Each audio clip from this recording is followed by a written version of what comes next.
are live.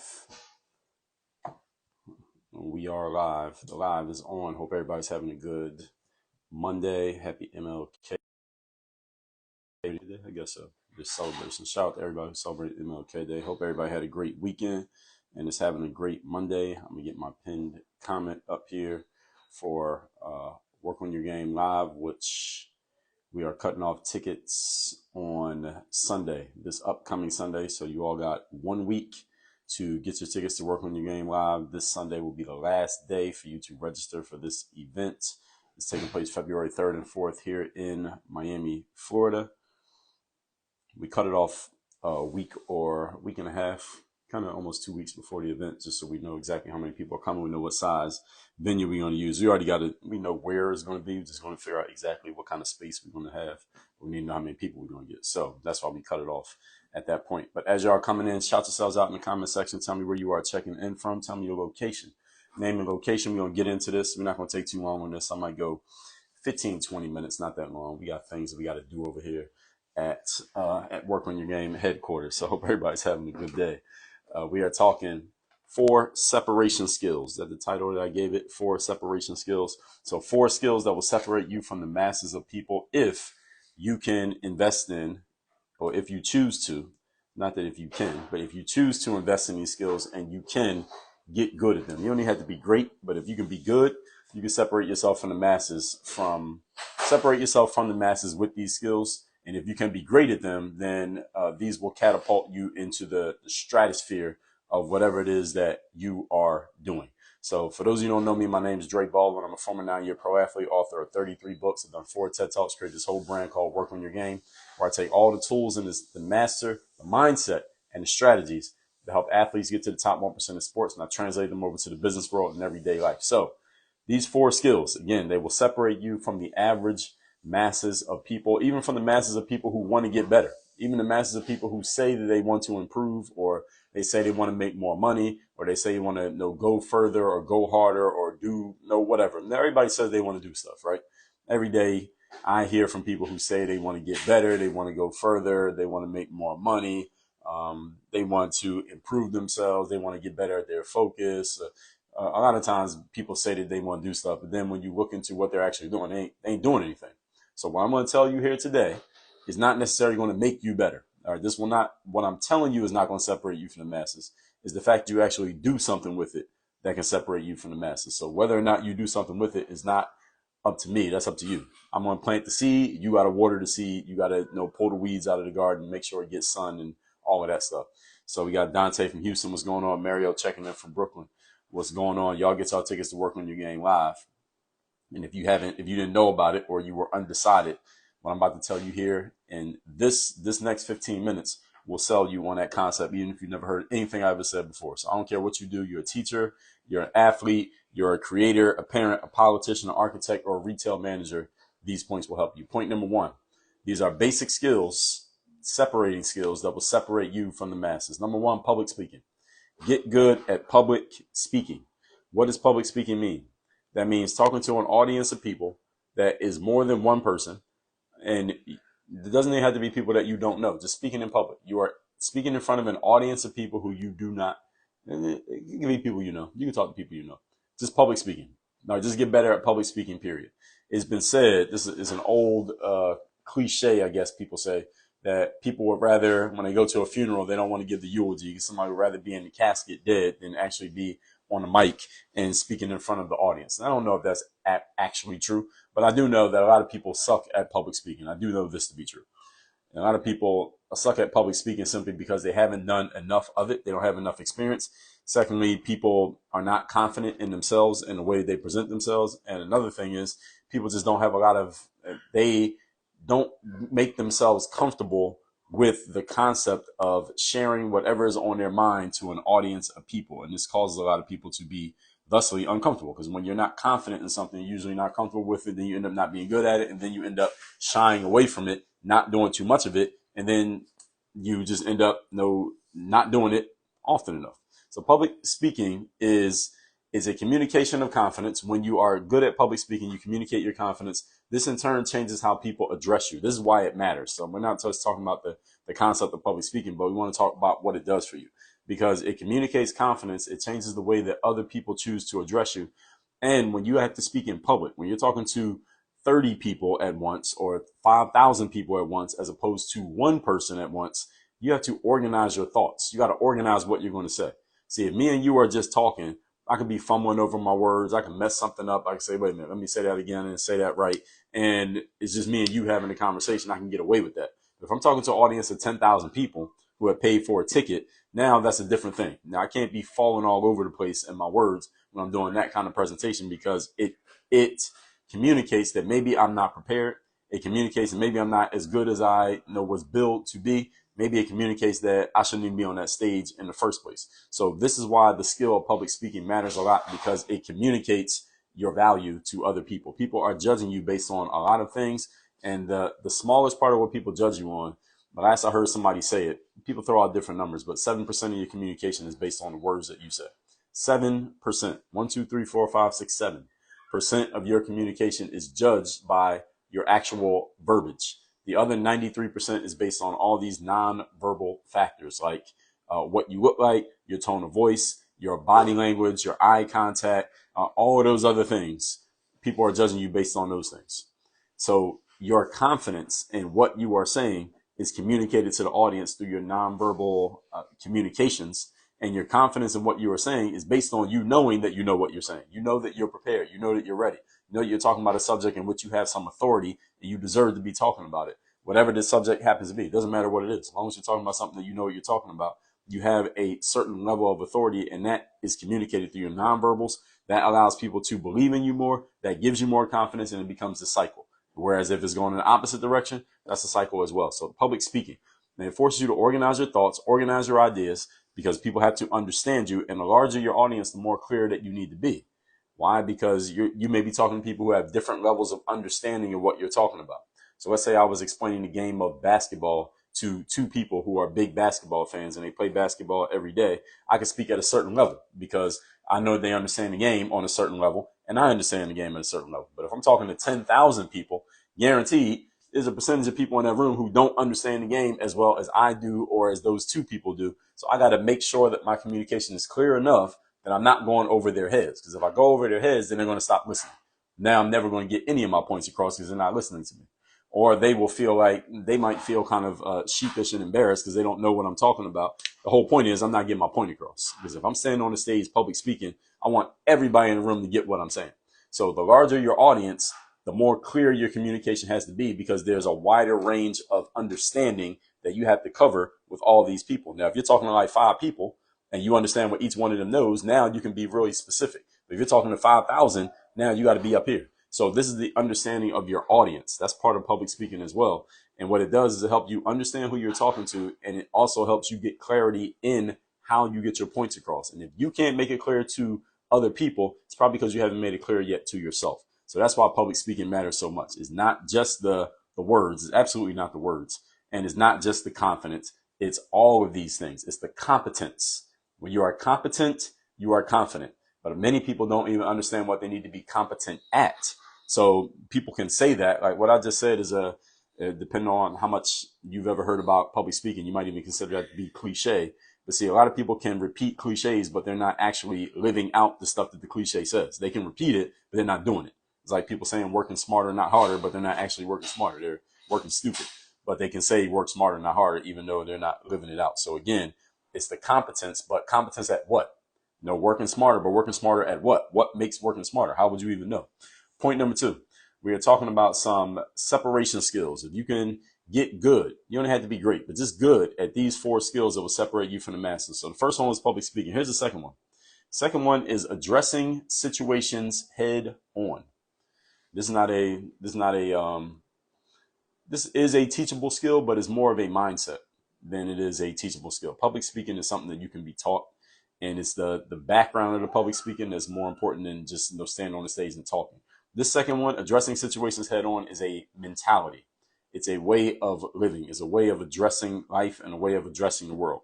One of the biggest things that I notice with people, because y'all see my work, I'm a salesperson. I sell things. I do a lot. If I have a lot of titles, a salesperson is one of them. I sell things for a living. I'm an entrepreneur. You're an entrepreneur. You are a salesperson. Whether you believe that you are or not, whether you like sales or not, you're an entrepreneur. You are a salesperson. You sell for a living. You sell your staff. You sell the world. You sell your customers. You sell your clients. You even sell to the people who don't buy from you.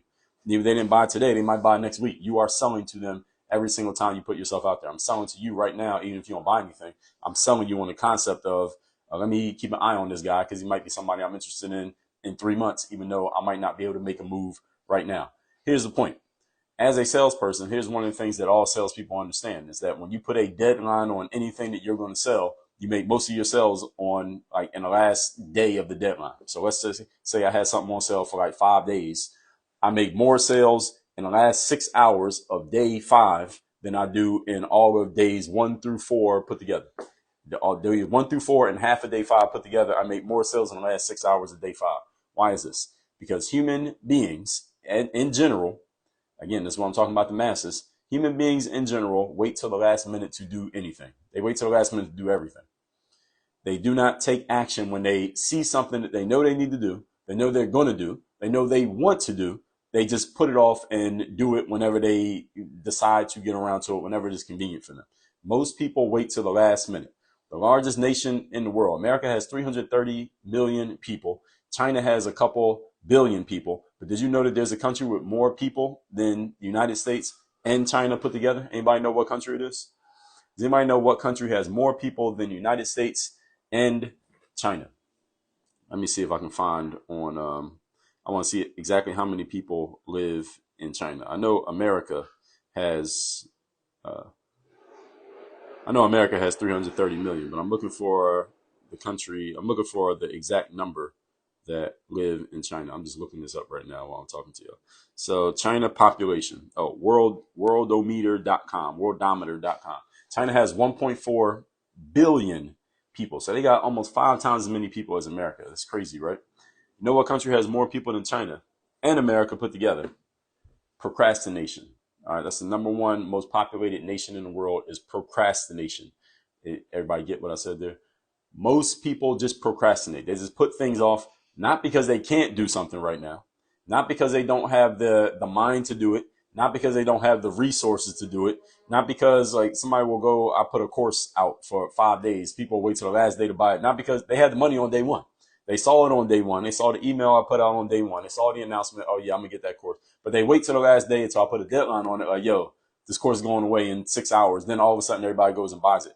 Why? Because people procrastinate. People wait till the last minute. I'm telling you that to explain to you this. What we're talking about here are separation skills. You want skills to separate you from the masses of people. So here's what you should do. Don't wait till the last minute. Anything that you're going to do not wait until the last minute to address it. If you know you need to address it, if you know you need to do it now. Let me tell you something that I did not make this up. I wish I had made it up, but somebody else said it a long time ago, probably before I was even born. But I like saying it all the time. Early is on time is late, and late is forgotten. Most people do things late. Most people wait until the last minute to do stuff, or most people, if they're on time, they're like celebrating. Like this is any of you know any people like this? Some of you, I might be talking about some people who are watching this right now, whether you're watching live or you watch this on replay when I put it on YouTube. Many people, when they are on time for something, they are happy and celebrating as if they accomplished something. Like, you're supposed to be there at 8 o'clock. They get there at 8 o'clock on the dot and they're happy. Like, yeah, I was on time. Like, this is something that we're supposed to be happy about. No, early is on time. If somebody tells you to be somewhere at 8 o'clock, you should be there at 7:45, 15 minutes early. Why? Because if you're 15 minutes early, you are, first of all, showing respect to the other person that you're dealing with. You're showing respect to yourself, and you're letting them know, without even saying it, that you were thinking about and you prioritized this situation, this meeting, this event, this program, whatever you're doing. You prioritize it, and that's why you got there early. So you could be ready for the situation when it starts, not getting there and when it's supposed to begin. That's why early is on time is late, and late is forgotten. Most human beings do things late. And if they do it on time, again, they act like they're supposed to get a trophy because they showed up right at the moment that something was supposed to be starting. When I was in college, one of my coaches, my sophomore year, the coach said, if we have practice at 4 o'clock, you got to be on the court and ready to practice 15 minutes before practice starts. If you get there, if we have practice at 4 o'clock and you walk on the court at 3:55, you're late. and there would be a penalty for it. And one time, a bunch of us got to practice at like 3:55, and there absolutely was a penalty. He wasn't joking. That was the only time anybody showed up late. Everybody else, every other time, we were early, which meant we had to be 15 minutes on the court, 15 minutes before practice started. And the reason for that is, again, so you could be ready, is showing respect to the situation, and is so when the time is supposed to begin, practice is supposed to begin, everybody's on the court ready to go. You already been there for 15 minutes. We're ahead of time. Again, addressing situations head on means not just addressing them, but addressing them when they come up, not when it's convenient for you. And often when situations come up and you notice that it's a situation, it's often not convenient for us, because usually we don't call something a situation if it's something that we want, right? You don't call it a situation if it's something that you want. You call it a situation when it's something that you don't really want to have to deal with. Maybe it's a surprise that you weren't expecting. Maybe it's something that came up and you're like, damn, I didn't know I was going to have to deal with this thing right now. This is coming up. This is coming up, whatever it happens to be. We usually don't call it a situation when it's something that we want. All right, somebody called you and said, hey, I want to give you $10,000. Just come meet me 2 blocks from here. You don't call that a situation. You just call that an opportunity. All right, we call that opportunities when something that we want. When it's something that we don't want, we call it a situation. Addressing situations head on is a skill that will separate you from the masses of people, because most people, actually, honestly, most people don't even wait till the last minute. They just don't do it at all. They just don't address situations at all. What most people do is wait until situations address them. They don't address situations. They wait till the situation addresses them. So it's like a person who has a toothache and they don't go to the dentist. The tooth is bothering them. It's bothering them a little bit. They're like, oh, I might have to do something about this tooth. Then they don't do nothing about it. Then a little bit of time goes by, it gets a little bit worse. Then it gets a little bit worse and they can't use that side of their mouth until it gets to the point that they can't go to sleep. Then they finally go to the dentist. So what they did is wait for the situation to address them instead of them addressing the situation. You want to separate yourself from the masses of people, start addressing situations. When something comes up, deal with it in the moment.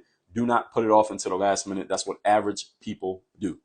And the reason why many people don't do this is because they're afraid of the possible conflict or whatever kind of negative emotions or uncomfortable. Let's call them uncomfortable emotions. We won't call them negative. Uncomfortable emotions come up with having to deal with any form of situation, any form of confrontation, whether that's, again, a toothache at the dentist, whether it's you need to have a conversation with somebody you know about something that they said or something that they did or something that they didn't do, and you know it might lead to a little bit of a conflict. A lot of people don't want to deal with that stuff, so they just put it off. They just ignore it, and they hope that it will go away. But we know it's not going to go away. So your willingness to address things is a discipline first. That discipline breeds confidence. See, a lot of people want to be more confident. Most people don't say, well, most people don't go looking around for more discipline. Most people know they need to be disciplined. They don't go looking for it. People go looking for confidence. Well, so let me give you a hint. If you want to be more confident, enact more discipline in your life. Discipline breeds confidence. So when you are more disciplined, you be more confident. Players coach was good, my man. So that's the first thing that you can do. Get more discipline in your life. You will have more confidence, and then that becomes a normal thing. That discipline becomes a normal thing, and the confidence becomes a normal thing because it's being fed by your discipline. Number 3, we are talking about giving you 4 separation skills. Number 3 is being clear about what you want. And I mean this in 2 different ways. So let me tell you the first way. First way about being clear about what you want is, first of all, getting clear in your mind about what you want. In your own mind, what do you want? If I was to ask you, what do you want to achieve in 2023? Could you give me a list of the things that you want to achieve in 2023? Could you pull out a list and just read it to me? What you want to achieve in 2023? If you can't, that means you don't have your goals written down, which is a no-no. That's a big no-no over here at Work on Your Game. You don't have your goals written down, you're not serious about them.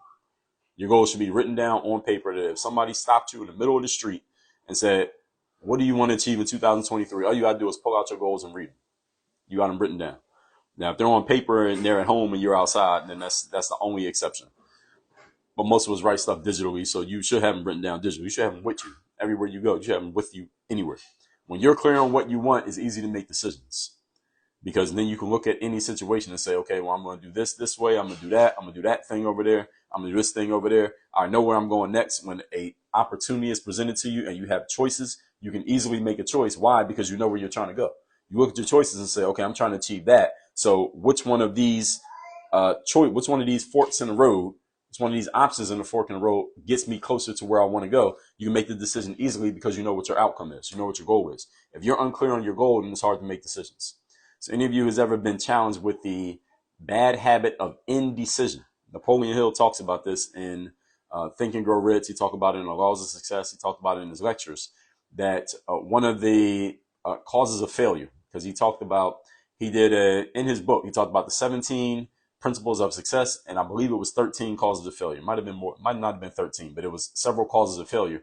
One of the biggest causes of failure in life is indecision, is the inability or unwillingness to make decisions. And when people are indecisive, it's not because they're bad people or you're dumb or you're trying to be indecisive. One of the main reasons that people are indecisive is because they don't know what they want. They are unclear on their outcomes. When you're unclear on your outcomes, it's hard to make a choice because you don't know where you're going. When you know where you're going, it's easy to make choices. It's kind of like if you're driving somewhere and you don't have directions and you don't know where you're going. It's hard to decide. Should I make a left or right? Should I go straight? Should I wait here? Should I ask somebody for directions? You don't know. But when you have the clear outcome, the destination in your GPS, the GPS tells you exactly where to go. You know where to make a right turn. You know where to make a left turn. You know to get on this highway, get off that highway. You know where you're going because you have a clear roadmap. Many people don't have a clear roadmap in their mind about what they want. Therefore, they can't make decisions. Here's the other half of being clear about what you want is when you're communicating. When you're talking to another person, what do you want? What's your desired outcome? What do you want to achieve in this situation? What would be the perfect outcome for you? Where do you want to be? What do you want to be happening in this situation? When I talk to people, sometimes people who want to get into my coaching program, one of the questions I ask them sometimes is, where do you want to be in 1 year? 1 year from now, if everything goes perfect, where do you want to be? What do you want to be true about yourself? And what's interesting is a lot of people can't answer the question. A lot of people cannot answer this question, not because they don't want to be successful. What the hell does that even mean? Is because they haven't thought about it. They have not thought about exactly where they want to be a year from now. And let me ask this question to the audience. Where do you think people end up when they don't know where they want to be a year from now?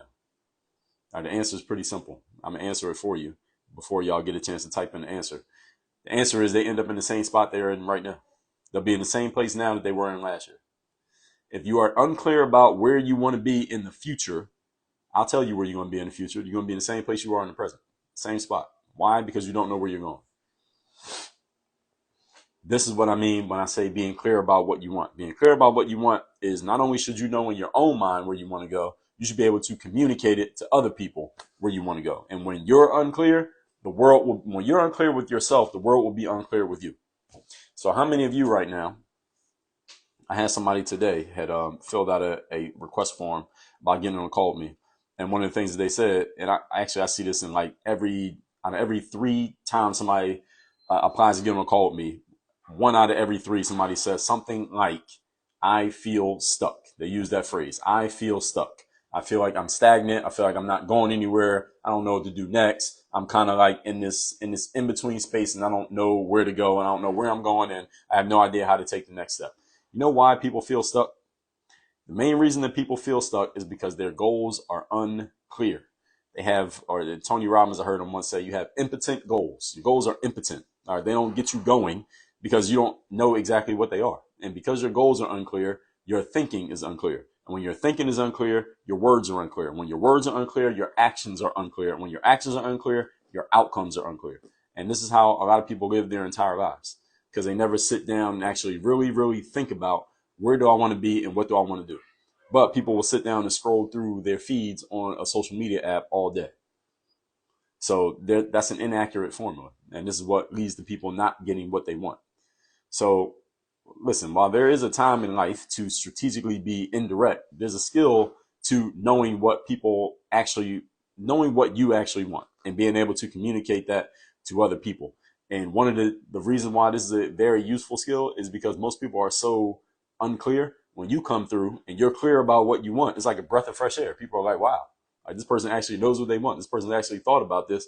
Wow, that's different. You make it easy for other people to give you what you want because you know what you want.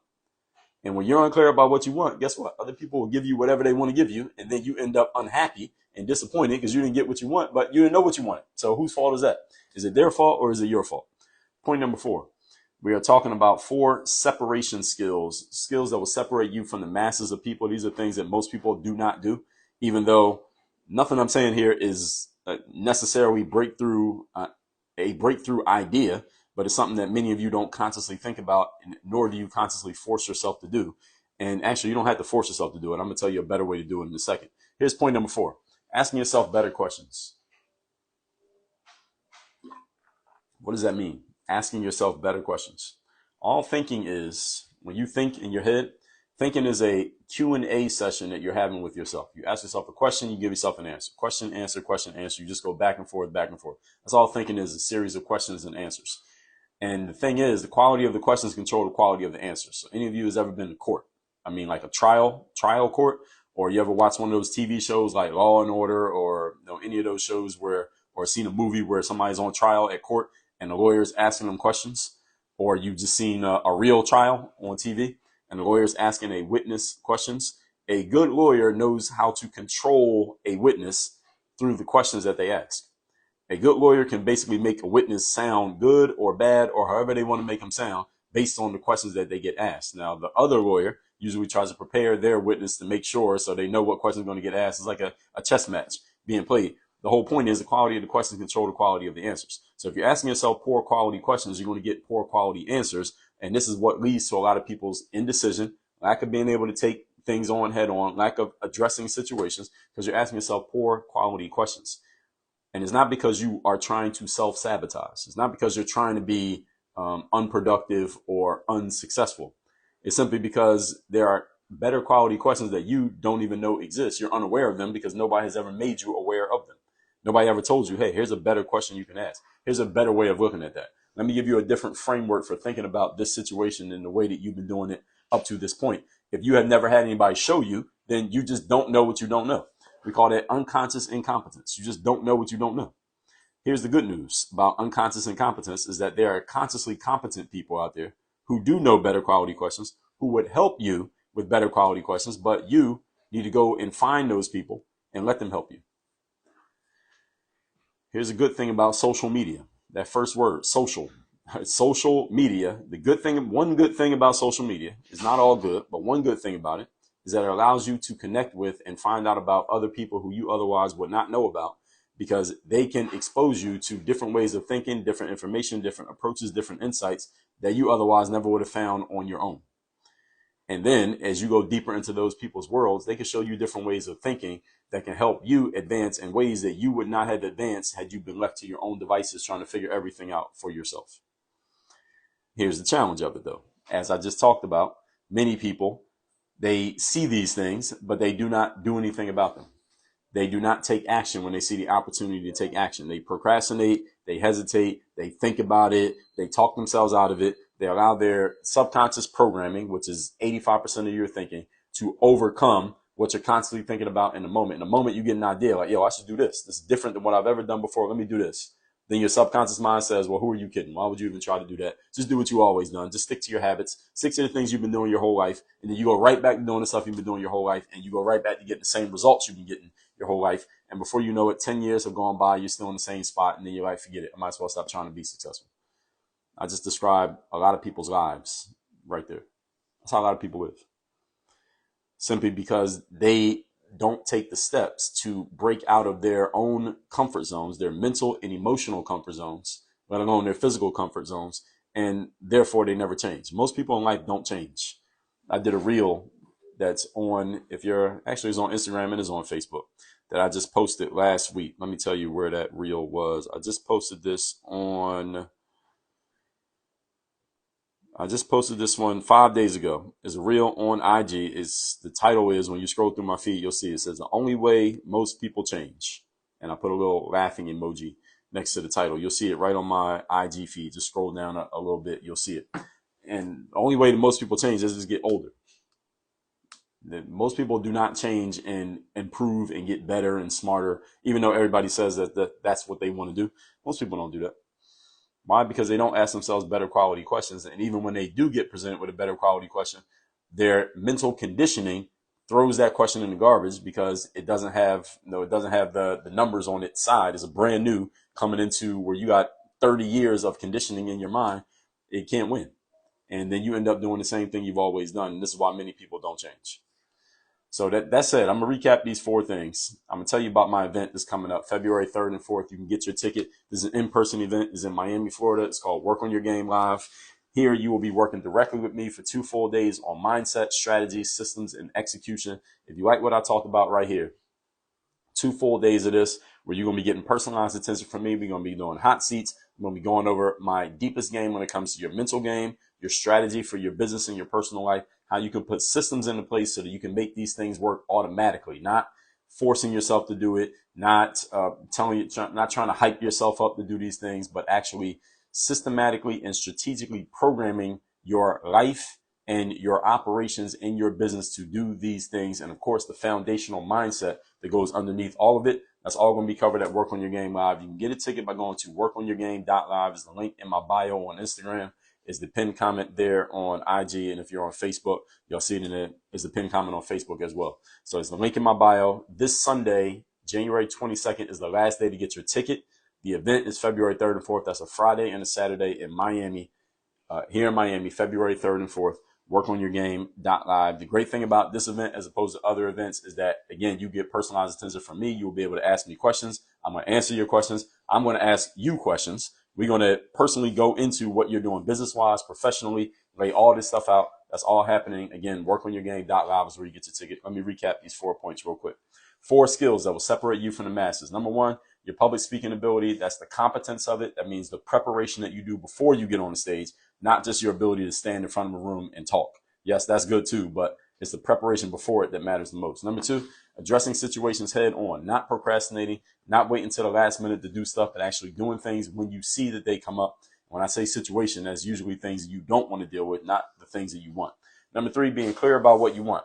That's clarity of the mind and being clear about what you want internally, and then being clear in your communication about how you want things, what you want to do, when and where you want to do them. That clarity matters as well. And number 4, asking yourself better quality questions. This is improving your thinking. This is getting more strategic in your thinking, more systemic in your thinking, such that you can get things done on a consistent basis without the up and down inconsistency that plagues most people's lives. Most people don't get things done a lot in life simply because they're very inconsistent in getting things done. With a better framework of questions, you will get things done a lot better at a lot higher quality. And Linnell, what's going on? Did you put in there? Did you get it right? Public speaking, address situations head on, clear about what you want. Yes, you got it. Linnell got it perfect. Thank you, Linnell, for the transcription there of those 4 points. So again, if anybody got a question, put it in the comment section right now. I'll address a couple questions. I'm gonna stay here for like 4 minutes. Excuse me, till 4:15 at the latest. Then we'll wrap this up. Again, my event, Work on Your Game Live. You can get your ticket by going to workonyourgame.live. This Sunday, the 22nd at 11:59 p.m. Eastern is the last day to get your ticket to that event. At this event, again, you can get personalized attention from me. You'll be able to bring your questions. I'm gonna send you home with answers. Are you going to come with question marks? I'm gonna send you back with strategies and a full game plan for what you're going to do for your personal and professional growth moving forward. All this stuff is not you just getting hyped up to run through a wall. We create systems and structures over here at Work on Your Game to help people perform at their highest level consistently. That's the big thing that we do here, is about the consistency of what you do, not just the peak potential of what you do. A lot of people have potential, but what do you do consistently with that potential? That's the key. And over here, Work on Your Game, that's the biggest thing that I help people with, is getting consistent in what we do. Yes, be good. Yes, have potential, have talent, and all that stuff. But how do you make sure you're delivering on a consistent basis to where not only can other people count on you, but you can count on yourself? All right, that's what we're going to be covering. I mean, I'm covered that in everything I do, but at Work on Your Game Live, we're going to be covering this specifically for the people who are in the room here in Miami. That is not a virtual event. This is in person. Miami, Florida, February 3rd and 4th. By the way, people have been asking me that. Link in my bio. I don't see any questions coming through here. Appreciate you, Anel. And I don't think anybody posted a question while I was talking. So that means my material must have been perfect here today. I'm all right with my material being perfect. So I appreciate all of you's time. I'm about to eat dinner. I eat dinner pretty early. And follow the rest of my plan for the day, because I got some more things I need to knock out here today. So everybody, if you're coming to this event, I just told you don't wait till the last minute to do stuff. So go get your ticket right now. Workonyourgame.live is where you get your ticket to this event. 2 full days here in Miami. And the great thing is this is going to be like a mastermind type of event, because it will be intimate enough to where everybody can kind of get to see and hear what everybody else is saying. You'll get to hear my answers to other people's questions, and we'll be able to go deep with each individual person. I'm telling you, this is going to be a great investment for you simply because of the way that this is going to be set up. And this might be your last chance to get something like this. So here's what I'm telling you. Go to workonyourgame.live, get your tickets to that event. Everybody have a great afternoon. Appreciate your time and appreciate yourself. You get yourself a ticket, invest in yourself. It's the best investment you can make for yourself in 2023. Work on your game. We out here.